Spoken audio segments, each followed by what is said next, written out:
السلام علیکم. کیا حال ہیں آپ سب کے؟ الحمدللہ. الحمدللہ رب العالمین والصلاة والسلام علی اشرف الانبیاء والمرسلین وعلی آلہ وصحبہ ومن استنى بسنتہ الی یوم الدین. اللہم اجعلنا منہم ومن الذین آمنوا وعملوا الصالحات وتواصوا بالحق وتواصوا بالصبر. آمین یا رب العالمین. ثم اما بعد فاعوذ باللہ من الشیطان الرجیم. بسم اللہ الرحمن الرحیم. رب اشرح لی صدری ویسر لی امری واحلل عقدۃ من لسانی یفقہوا قولی. اللہم ثبتنا عند الموت بلا الہ الا اللہ. اے ہمارے اللہ، ہمیں ہماری موت پر کلمہ لا الہ الا اللہ پر ثابت قدم رکھیے. آمین یا رب العالمین. سورۃ یاسین آیت نمبر 25 پر ہم آلموسٹ اپنی بات مکمل کر چکے تھے، جہاں پر ہم سورت کے دوسرے حصے میں تاریخ کی ایک کہانی دیکھ رہے ہیں. اللہ تعالیٰ نے جس قریہ کے اندر 3 رسولوں کو بھیجا، وہاں اپنی سپورٹ میں، اپنے دین کی سپورٹ میں ایک تیسرے مومن کو بھیجا جو اپنی قوم میں تبلیغ کر رہا ہے.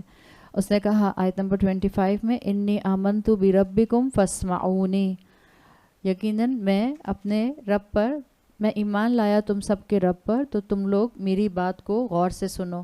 فاسمعونی میں صرف ایک اینگل جو میں آپ سے ڈسکس کرنا چاہ رہی تھی وہ یہ کہ رسولوں کی موجودگی میں اس شخص کا یہ کہنا کہ تم سب لوگ میری بات غور سے سنو، اس میں اسکالرز آج کل جو بہت سمجھانے کے پوائنٹ آف ویو سے بات مینشن کرتے ہیں وہ یہ کہ آپ کسی استاد کے پاس جا کے اللہ کی بات سیکھتے ہیں تو الحمدللہ ایک بہت بڑی اپرچونٹی ہے، لیکن ہم دیکھتے ہیں کہ ہر انسان کلاسز کے لیے یا علم حاصل کرنے کے لیے گھر سے نہیں نکل پاتا، یا اس کے حالات اجازت نہیں دیتے.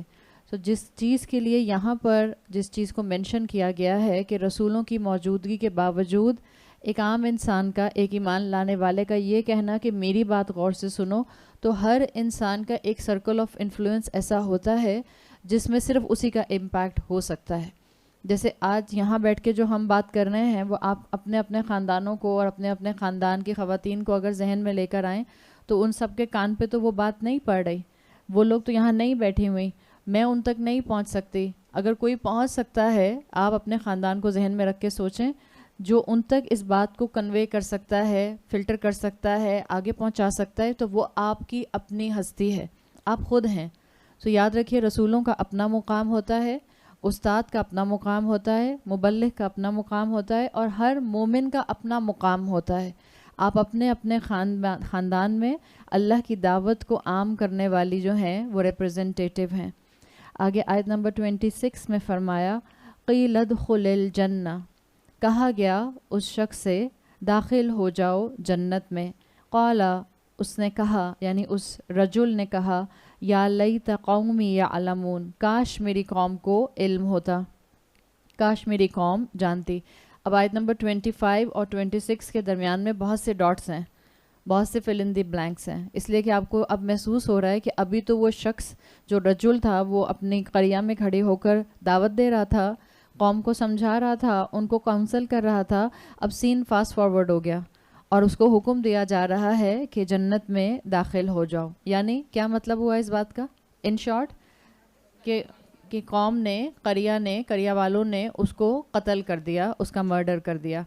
وہ شخص جو کہ اپنی قوم کی محبت میں، ہمدردی میں دور سے بھاگتا ہوا آیا تھا اور رسولوں والی بات کو ہی اس قوم کو کنوے کر رہا تھا اور بہت ہی لونگ سپیچ دے رہا تھا. جو پیچھے آیات آ رہی ہیں جس میں اس نے اپنی قوم کو انوائٹ کیا، بہت ہی لونگ، ہمدردی والی، بہت کائنڈ ورڈز والی سپیچ تھی. لیکن قوم کے اندر کیونکہ غصہ تھا، ہم جانتے ہیں اس سے پہلے آیات آئی تھیں کہ وہ رسولوں کو کہہ رہے تھے کہ ہم تم کو اپنے معاشرے کی برائی، بدشگونی، بیڈ اومن سمجھتے ہیں، اگر تم باز نہیں آؤ گے ہم تم لوگوں کو پتھر مار کے بھگا دیں گے، پھر بھی باز نہیں آؤ گے تو پھر ہم تم کو بہت سخت ٹارچر کریں گے. اور ہم یہ بات کر چکے کہ کیونکہ تینوں رسول تھے تو چاہے قوم کتنی بھی بڑی مشرک، ظالم اور پاور اور اقتدار والی کیوں نہ ہو، اللہ اپنے رسولوں کی حفاظت فرماتا ہے. تو اس قوم کو، اس قریہ والوں کو غصہ تھا، رسولوں کے اوپر اپنا غصہ نہیں نکال سکے اس لیے کہ رسول اللہ کی پروٹیکشن میں تھے، لیکن اس شخص کے اوپر ان کا غصہ چل گیا اور انہوں نے اس شخص کو قتل کر دیا. یہاں پر آیت نمبر 25 کے بعد جو ٹرانزیشن آپ کو 26 میں نظر آ رہا ہے کہ وہ شخص کو کہا گیا جنت میں پہنچ جاؤ، درمیان میں جو سین کریٹ ہو رہا ہے وہ یہ کہ اس بستی والوں نے اس شخص کو، رجل کو، اس کی دعوت کے جواب کے اندر قتل کر دیا. اب یہاں پر کیونکہ آڈینس میں جہاں قریش کہانی سن رہے ہیں، جہاں رسول اللہ صلی اللہ علیہ وسلم کہانی سن رہے ہیں، وہاں پر صحابہ کرام بھی کہانی سن رہے تھے. سو اس شخص کا قتل ہو جانا اسکالرس کے نزدیک اس میں صحابہ کے لیے بھی ایک انڈیکیٹر تھا کہ یقیناً دعوت کا کام رسول اللہ صلی اللہ علیہ وسلم کو بھی کرنا ہے، دعوت کا کام آپ کے ہر امتی کو کرنا ہے، ہر صحابی کو یہ کام کرنا ہے. لیکن یہ کام جہاں پر آپ کو چلتے پھرتے کرنا ہے وہاں یہ بات بھی آپ کو یہ کہانی بتا رہی کہ یہ کام رسکی ہوتا ہے. اس کام میں آپ کو جو ہے وہ تھریٹس بھی ملتی ہیں، اس کام میں جان بھی چلی جاتی ہے جیسے اس رجل کی چلی گئی. اور صحابہ کے اندر ہم جانتے ہیں کہ یہ ایشو ہم نے دیکھا مکی دور میں کہ صحابہ کو شہید کیا گیا. اسلام کے پہلے شہید جو تھے حضرت یاسر اور ان کی بیوی پہلی شہید خاتون حضرت سمیہ، حضرت یاسر کو ایسے ہی قتل کیا گیا تھا کہ ان کے دونوں ہاتھ اور دونوں پاؤں کو 4 اونٹوں سے باندھ دیا گیا تھا اور چاروں اونٹوں کو مختلف ڈائریکشنز میں بھگا دیا گیا تھا. اسی طرح سے حضرت سمیہ جو ان کی بیوی تھیں، ان کی زوجہ تھیں، ابو جہل نے ان کو شہید کیا تھا. اسلام کی پہلی شہید خاتون تھی اور ان کی شرمگاہ میں نیزہ مار کے ان کو شہید کیا گیا تھا. تو یہ سختیاں صحابہ نے برداشت کی ہیں.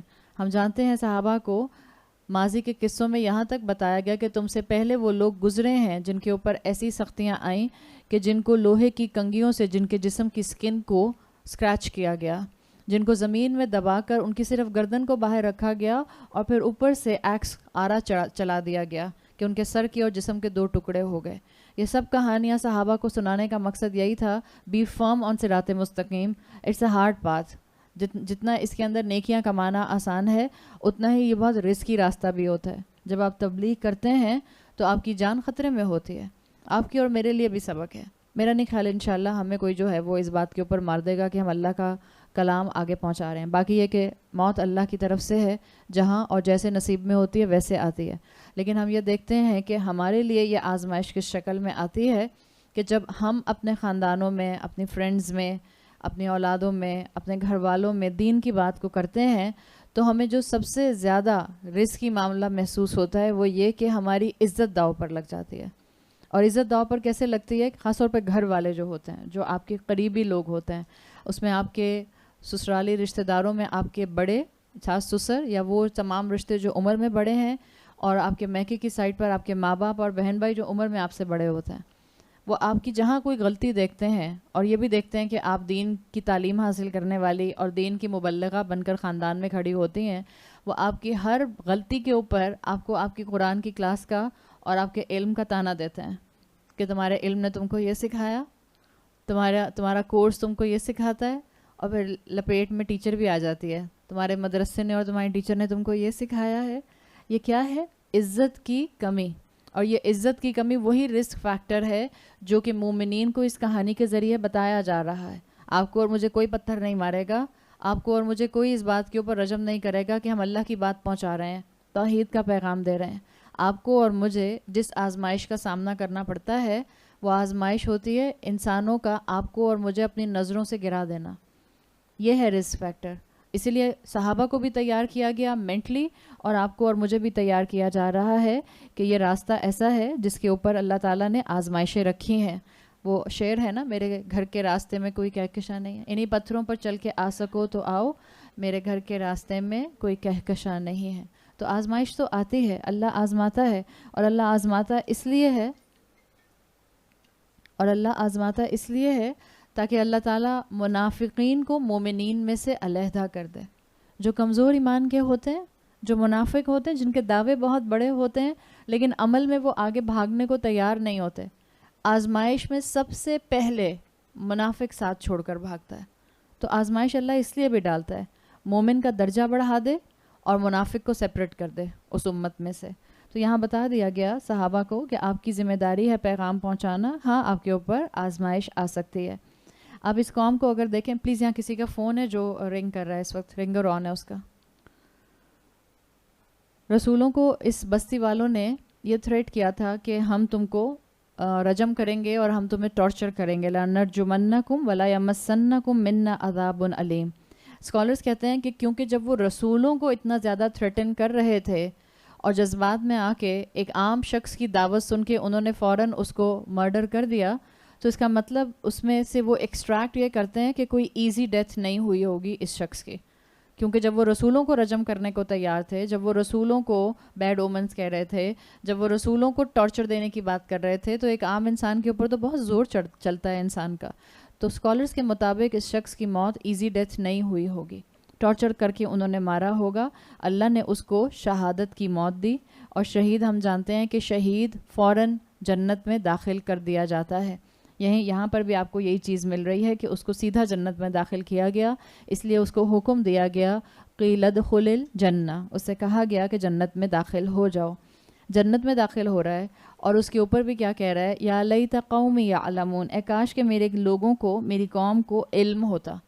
یعنی دنیا میں تھا، دین کا علم آیا تو اپنی قوم کی فکر ہوئی، قوم نے غصے میں آ کے، جذبات میں آ کے اس کو ٹارچر کر کے مار دیا، اس پر بھی جنت میں داخل کیا گیا، اور اس کے اوپر بھی اس کو اپنی قوم کی فکر ہو رہی ہے۔ یعنی ایک کمپلیٹ ہمدرد سنسیئر انسان کی پکچر آپ کو اس رجل کی شکل میں نظر آ رہی ہے۔ اللہ کا انعام سامنے آ گیا جنت کی شکل میں، اور پھر بھی اس کو وہ لوگ یاد آ رہے ہیں۔ یہ ہے اس کا خلوص، اور یہی خلوص اس کہانی میں بتایا جا رہا ہے کہ رسول اور رسولوں کو فالو کرنے والے فالوورز خلوص کے ساتھ اللہ کے پیغام کو آگے پہنچاتے رہتے ہیں۔ اس شخص کی جنت میں جانے کے بعد بھی اپنی قوم کی فکر کیوں ہے؟ اس لیے کہ اس کو شہید کر دیا گیا، اس کا زندگی کا دائرہ ختم کر دیا گیا، قوم تو ابھی زندہ ہے، تو اس کو ابھی بھی قوم سے امید ہے، کیا پتہ میری قوم اب بھی جو ہے وہ سیدھے راستے پر آ جائے۔ تو اس سے آپ کو اور مجھے یہ سبق ملتا ہے، جیسے صحابہ کو اور رسول اللہ کو بتایا گیا کہ قریش سے نا امید نہ ہو، ایسے مجھے اور آپ کو سبق دیا گیا ہے کہ انسان جب تک آپ کے آس پاس کے زندہ ہیں ان سے کبھی اپنی امید ختم نہ کریں، چاہے آپ کو کتنا بھی گناہوں میں انوالو نظر آتے ہیں، آپ ان سے اچھی امید رکھیں، اللہ ان کا دل کھولے گا، آپ ان کے لیے دعا کیجئے اور آپ ان کے لیے پیغام پہنچانے کی کوشش جو ہے وہ کرتی رہیے۔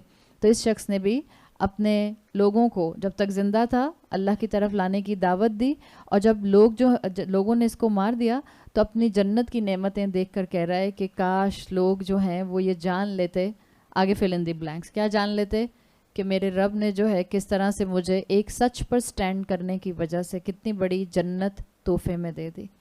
یہ ہے انسانیت کا خلوص، اور آج کل ایسے جینوئن مسلمانوں کی کمی ہے، ایسے جینوئن مسلمانوں کی کمی ہے۔ تو کہاں سے آئیں گے ایسے جینوئن مسلمان؟ کہاں سے آئیں گے؟ پلانٹ مارس سے، آسمان سے آپ اور میں بنیں گے۔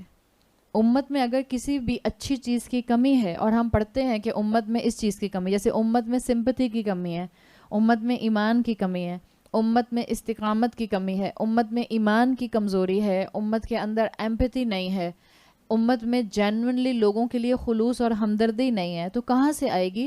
جو قرآن سن رہا ہے، جو بتا رہا ہے، وہ اپنے اندر پیدا کرے گا، اور یہی چیز مجھے اور آپ کو اپنے اندر لے کر آنی ہے۔ آپ کی پرسنالٹی، آپ کی ہستی ایک ہمدرد اور جینوئن ہستی بن جائے، جو کریں خلوص کے ساتھ کریں۔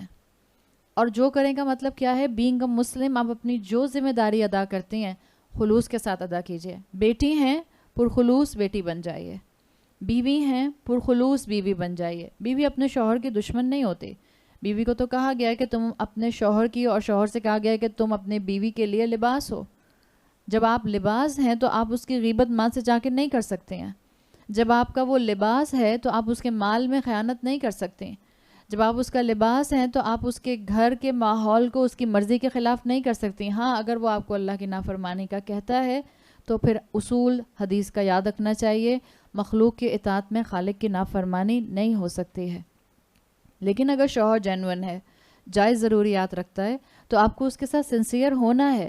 ایک مسلمان عورت ہوتے ہوئے یہ میری ذمہ داری ہے، بچوں کو خلوص کے ساتھ مجھے تربیت اور پرورش کرنی ہے، یہ میری مسلمان ماں ہوتے ہوئے ذمہ داری ہے۔ اگر آپ نے کوئی دنیا میں رسپانسبلٹی کسی ٹیم ورک میں لی ہے، کسی ورک پلیس پر لی ہے، کسی خاندان میں اپنی جگہ پر کوئی لی ہے، آپ کو خلوص کے ساتھ وہ ذمہ داری ادا کرنی ہے۔ یہ خلوص ہے جو اس کہانی کے اس پوائنٹ کے ذریعے مجھے اور آپ کو سمجھایا جا رہا ہے. لوگوں کے لیے پرخلوص ہو جائیے. اور جب ہم کہتے ہیں لوگوں کے لیے پرخلوص ہو جائیے اور آپ کہتی ہیں آس پاس کے لوگ تو گناہ گار ہیں, کیسے پرخلوص ہو جاؤں ان کے ساتھ؟ مثال کے طور پہ اپنے رشتہ دار, آپ دوستوں کو چھوڑ سکتی ہیں جو گناہوں میں انوالو ہوں, آپ اپنے ماں باپ اور بہن بھائیوں کو اور رشتہ داروں کو تو نہیں چھوڑ سکتے. تو ایک طرف قرآن کہتا ہے کہ اپنے رشتہ داروں کا حق ادا کیجیے, پرخلوص رہیے, ہمدرد بن کے رہیے. دوسری طرف ہمیں لوگوں کے اندر نظر آتا ہے کہ لوگ گناہوں میں واضح طور پر انوالو ہیں, تو بعض اوقات ہم اپنے بہت قریبی رشتہ داروں کو بدلہ لینے کے لیے, کبھی کبھی مجھے لگتا ہے لٹرلی بدلہ لینے کے لیے کہتے ہیں میں آپ سے محبت کرتی ہوں اللہ کی خاطر. آپ اپنی امی سے یہ بات کہیں میں آپ سے محبت کرتی ہوں اللہ کی خاطر. ذرا اس جملے کو آپ اگر ڈائسیکٹ کریں, آپ اپنے امی سے صرف اس لیے محبت کر رہی ہیں کہ اللہ نے کہا ہے, یا آپ کو اپنی امی کے احسانات یاد ہیں؟ حدیث کا مفہوم آتا ہے جو انسانوں کا شکر گزار نہیں ہوتا وہ اللہ کا شکر گزار نہیں ہوتا. یہ دل کی کیفیت ہوتی ہے. I love you for the sake of Allah کہنے کی ضرورت نہیں ہوتی ہے. مثال کے طور پر آپ میں سے کوئی مجھے کہتا ہے آئی لو یو اور آگے یہ نہیں کہتا فار دا سیک آف اللہ, تو کیا میں یہ نہیں سمجھوں گی کہ آپ مجھ سے محبت کیوں کرتی ہیں؟ اور کوئی درمیان میں رشتہ ہی نہیں ہے آپ کی اور میرے, ہے ہی نہیں. اگر آپ اپنے شوہر سے کہیں گی I love you for the sake of Allah, کہیں گے ہیں اچھا ورنہ محبت نہیں ہے مجھ سے. تو تھوڑا سا اپنی ہمدردی کو میچور کیجیے. جو اللہ کا شکر گزار ہوتا ہے وہ اپنی محبتوں اور جو اللہ کی محبت کو ٹاپ پوزیشن پر رکھتا ہے, ہم نے بات کی ہے نا, اس کی باقی محبتیں خود بخود اسٹریم لائنڈ ہو جاتی ہیں. تو مجھے اور آپ کو پھر یہ لوگوں سے کہنے کی ضرورت نہیں پڑتی I love you for the sake of Allah. Definitely I love you because I do care. جو رسپانسبلٹیز اللہ نے مجھ پر ڈالی ہیں وہ مجھے پوری کرنی ہیں. مجھے اللہ نے مسلمان بنایا تو مجھے اپنے ساتھ تمام انسانوں کے سنسیئر رہنا ہے. سو دوستوں کے ساتھ بھی سنسیئر رہے. دوست, رشتہ دار, اولاد, شوہر, والدین, بہن بھائی, ان کے ساتھ پرخلوص اور ہمدرد ہونے کا پہلا تقاضا کہ آپ کو جو چیز دین کی خوبصورتی بن کر نظر آ رہی ہے آپ ان کو بھی دکھانے کی کوشش کریں. یہ آپ کی ہمدردی کا سب سے پہلا تقاضا ہے. تو یہی چیز یہاں پر اس شخص نے بھی اپنی طرف سے پوری کوشش کر کے مینشن کرنے کی کہ جب جنت میں چلا گیا تب بھی اس کو اپنی قوم کی فکر ہو رہی ہے. آگے آیت نمبر 27 میں اس نے کہا بما غفر لی ربی وجعلنی من المکرمین, باوجہ اس بات کے کہ میرے رب نے مجھے بخش دیا اور اس نے مجھے عزت داروں میں شامل کر دیا یا عزت داروں میں سے بنا دیا. آپ دیکھیں یہ شخص رجل زندہ تھا تو اس کے الفاظ قرآن کا حصہ بن رہے ہیں. شہید ہو گیا, دنیا سے چلا گیا تو اس کے الفاظ قرآن کا حصہ بن رہے ہیں. ابھی جو اس نے جملہ بولا بما غفر لی ربی وجعلنی من المکرمین, یہ اس نے دنیا میں بولا یا جنت میں جا کے بول رہا ہے؟ جنت میں جا کے بول رہا ہے. اور اللہ تعالیٰ کو اس کے جملے اتنے پسند آ رہے ہیں, اتنا اس کو اللہ نے آنر دیا, جنت میں پہنچانے کا آنر تو دیا ہی دیا. اس کی کانورسیشن اور اس کے ڈائلاگس کو, اس کے جملوں کو, اس کی سپیچ کو قرآن کا حصہ بنانے کا آنر بھی دیا. اور صرف وہ سپیچ نہیں جو اس نے انسانوں کے سامنے کی تھی. ہم تو کہتے ہیں اللہ نے غیب کو ڈھانپ کر رکھا ہے, اللہ غیب کو چھپاتا ہے اور غیب کا علم اللہ کسی کو نہیں دیتا. مگر ہمیشہ اس جملے کو مکمل کیا کیجئے, اللہ یقیناً غیب کا کل عالم ہے, کل علم رکھنے والا ہے. لیکن جہاں اللہ چاہتا ہے غیب کی کھڑکی سے پردہ ہٹا کر کچھ دکھانا, وہاں اللہ دکھا دیتا ہے. اپنے رسولوں کے ذریعے اللہ نے غیب کے ہمیں جو ہیں وہ نظارے کرائے ہیں. بالکل جیسے یہاں غیب میں بولا گیا اس شخص کا جملہ قرآن کا حصہ بن گیا ہے, اس کی کانورسیشن قرآن کا حصہ بن گئی ہے. تو کیا اس کا مطلب ہے کہ انسانوں کی کانورسیشن اتنی اہم ہوتی ہے کہ وہ ہر لمحہ ریکارڈ بھی ہوتی ہے, اور اگر اللہ کو پسند آ جائے تو اس طرح سے وہ عزت دار بن کے قرآن کا حصہ بھی بن سکتی ہے. کانورسیشن یہ بھی کر رہا تھا اور کانورسیشن آپ اور میں بھی کرتے ہیں. ہماری زیادہ تر گفتگو کیسی ہوتی ہے؟ غیبت, گوسپ, جھوٹ, حسد, جیلسی, غصہ, یہی ہوتا ہے. اچھا چلیں یہ نہیں ہے تو نیا آئی فون کب آ رہا ہے, سیمسنگ گیلیکسی کا کون سا نیا فون آیا ہے, گھر جو ہم بنا رہے ہیں اس میں فرنیچر ہم وکٹورین سٹائل کا رکھیں گے یا ہم لیٹسٹ سٹائل کا رکھیں گے, ہیبٹ کا رکھیں گے یا انٹرووڈ کا رکھیں گے. ہم اگر اپنی گفتگو کو ذرا ریکارڈ کرنا شروع کریں, ابھی تو رمضان ہے, ابھی تو رمضان ختم نہیں ہوا, مگر ہم سب کی جو ڈائمنشنز ہیں ویکیشنز کے بارے میں سوچنے کی, وہ ڈیولپ ہو چکی ہیں نا. ہم ویکیشنز پہ کہاں جائیں گے, کہاں جا کر زیادہ مزہ آئے گا, کہاں جا کر جو ہے وہ سمر زیادہ اچھے انجوائے کیے جا سکتے ہیں, کس نے سمر انجوائے نہیں کرنا. ہم اپنی کانورسیشن کو دیکھیں تو اگر ہم اپنی کانورسیشن کو 12 گھنٹے کی کانورسیشن کو ریکارڈ کرنا شروع کریں تو ہمیں پتہ چلے گا ہم اس میں کتنی باتیں اللہ کی بتائے ہوئے دین کے مطابق کرتے ہیں اور کتنی دنیاوی کرتے ہیں. آپ کی دنیاوی بات بھی عبادت بن سکتی ہے اگر آپ نے اپنے آپ کو عابد سے اٹھا کر عبد بنا لیا ہے. پھر انسان آئی فون کی بات بھی کرے گا, انٹروڈ کی بات بھی کرے گا, ہیبٹ کی بات بھی کرے گا, ویکیشن کی بات بھی کرے گا, تو کہیں بھی مصرف نہیں ہوگا. اور جب مصرف نہیں ہوگا, اللہ کی نافرمانی کرنے والا نہیں ہوگا, تو اس کی ہر گفتگو, ہر کانورسیشن کیا بن جائے گی؟ عبادت بن جائے گی. تو اپنی گفتگو کو, اپنی کانورسیشن کو خود فلٹر کریں کہ میں سارا دن کیسی باتیں کرتی ہوں. کیا میری باتیں, پہلے تو اپنے آپ کو یقین دلائیں, کیا میری وہ بات جو بھی میں زبان سے نکال دیتی ہوں ریکارڈ ہوتی ہے؟ ہم پیچھے پڑھ آئے نکتبو, اور دوسرا لفظ کیا پڑھا تھا؟ احصینا. احصینا اللہ کیسے ریکارڈ کرتا ہے؟ ایک ایک چیز کو انسائڈ آؤٹ ریکارڈ کر لیتا ہے. جب اللہ نے اتنا بڑا ریکارڈر لگایا ہوا ہے تو میں جو بولتی ہوں وہ ریکارڈ ہوتا ہے. اب یہ دیکھنا ہے کہ جو میں بولتی ہوں کیا وہ دنیا کے فائدے کے لیے, کیا وہ آس پاس کے انسانوں کو فائدہ دیتا ہے, یا جو میں بولتی ہوں کیا وہ میری آخرت کے اضافے کے فائدے میں اضافہ کرتا ہے. یہ اگر ہم سوچنا شروع کر دیں گے تو ہمیں پتہ چلے گا ہمارے الفاظ جو ہم بولتے ہیں وہ پرائز لیس ٹریجر بن سکتے ہیں اگر ہم سوچ سمجھ کے بولیں. اور ہم نے بچپن سے سنا ہے پہلے تولو پھر بولو. ہم پہلے بولتے ہیں, بعد میں کہتے ہیں یا اللہ کیوں کہہ دیا, کتنا بڑا بلنڈر کر دیا اکثر اوقات. اور اگر یہ خیال کسی کو آتا ہے تو بھی میں سوچتی ہوں, سمجھتی ہوں اللہ کی رحمت ہے کہ غلطی کرنے کے بعد احساس تو ہو رہا ہے. اس کا مطلب ہے یہ انسان بہت جلدی اس پیٹرن پر آ جائے گا کہ ابھی تو بغیر سوچے سمجھے بول رہا ہے. اس احساس کے ساتھ رہے گا تو بہت جلدی سوچ سمجھ کے بولنا شروع کر دے گا. زیادہ تر لوگوں کو تو پتہ بھی نہیں چلتا ہے کہ جو بولا وہ غلط بولا, جو بولا وہ نامناسب بولا. تو اللہ تعالیٰ کو اس رجل کے الفاظ اتنے پسند آئے کہ اللہ تعالیٰ نے اس کی ساری گفتگو کو جو قرآن میں مینشن کرنا تھا وہ یہاں بتا دی. ہم بھی اپنے لیے کوشش کریں کہ اللہ جو امام مبین میں ہماری آوازیں, ہماری نیتیں, ہمارے اعمال ریکارڈ کر رہے ہیں, وہ جب ہمارے سامنے قیامت کے دن روز محشر میں آئیں تو ہمیں ان کو دیکھ کر شرمندگی نہ ہو, ہمارے لیے اذیت کا باعث نہ بنے. اللہ تعالیٰ نے یہاں پر اس رجل کی بہت سی خوبیاں جو تھیں ان کے ساتھ اس کی یہ ایک اور خوبی بیان کر دی کہ یہ اچھا انسان تھا. اچھا انسان تھا, سلیم الفطرت تھا, لوگوں کا ہمدرد تھا. اور یاد رکھیں لوگوں کا ہمدرد بننے کے لیے آپ کو بڑی بڑی ڈگریز نہیں چاہیے ہوتی ہیں. لوگوں کا ہمدرد بننے کے لیے آپ کو اپنے نام کے ساتھ بہت سارے سابقے لاحقے نہیں لگانے ہوتے. بعض لوگوں کا نام ہوتا ہے نا ٹرین کی طرح اتنا لمبا, آپ کو اس پوری ٹرین کی طرح لمبے نام میں یہ نہیں پتہ چلتا کہ ان کا اپنا نام کون سا ہے. ایسا ہوتا ہے نا. تو جب آپ کو ہمدرد ہونا ہے لوگوں کا, آپ کو کوئی بڑی سی ڈگری, بڑی سی یونیورسٹی کا ٹائٹل, بڑا سا نام نہیں چاہیے ہوتا. Just be good with people, as simple as this. لوگوں کے ساتھ اچھا رہیے, اچھا سوچیے, دل میں کینہ مت رکھیے لوگوں کے لیے, معاف کر دیں لوگوں کو, اس لیے کہ لوگ کمزور ہیں بالکل جیسے میں کمزور ہوں. تو اس رجل نے بھی لوگوں کو ہمدردی میں کہا کہ کاش میری قوم کو علم ہوتا کہ اللہ نے مجھے جنت میں داخل کر دیا, بما غفر لی ربی وجعلنی من المکرمین, میرے رب نے مجھے معاف کر دیا اور مکرمین مجھے عزت دی, مجھے آنر دیا. 2 چیزوں کے بارے میں اس نے, جنت کی 2 نعمتوں کے بارے میں یہاں پر اپنی قوم کو بتانے کے لیے یہ الفاظ بولے جس کو اللہ نے قرآن کا حصہ بنایا. ایک ہے مغفرت, forgiveness, اور دوسرا ہے آنر, اس کا اکرام جو جنت میں کیا گیا. اکرام کیا ہے؟ جنت کا آنر کیا ہے؟ سمپل آنر کہتے ہیں کسی کو ایکنالج کرنا. جب آپ کے گھر مہمان آتا ہے تو آپ اس کا اکرام کیسے کرتی ہیں؟ سب سے پہلے کیا کرتی ہیں آپ؟ مہمان آئے گا تو سب سے پہلے سلام. ایگزیکٹلی.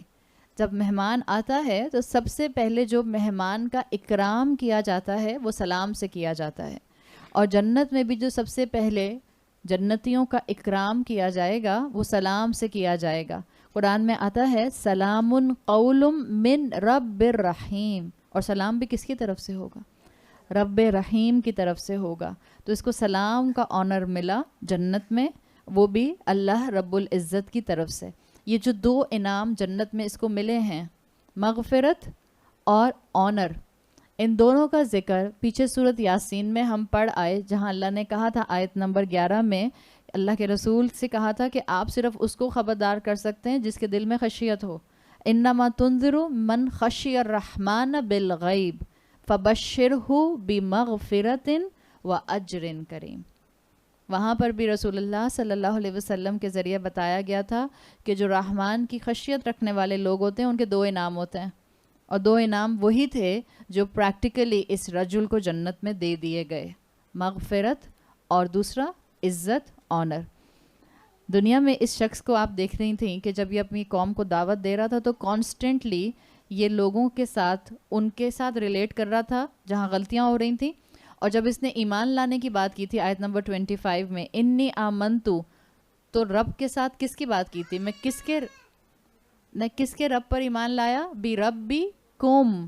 اب جنت میں آ گیا ہے، اب کہہ رہا ہے بیما غفر علی ربی، کہہ رہے بوجہ جو میرے رب نے مجھے معاف کر دیا. اسکالرز نے بڑی پیاری بات کی اس کے لیے، کہتے ہیں جو اس نے یہاں رب بھی بولا ہے اس لیے کہ اس نے اللہ کا اتنا بڑا اکرام، آنر اور فورگیونیس دیکھ لیا تھا کہ اب اس کو اس کی پرواہ نہیں رہی کہ یہ رب کس کا ہے سوائے اس کے کہ یہ رب میرا ہے جس نے مجھے یہ مقام دے دیا ہے.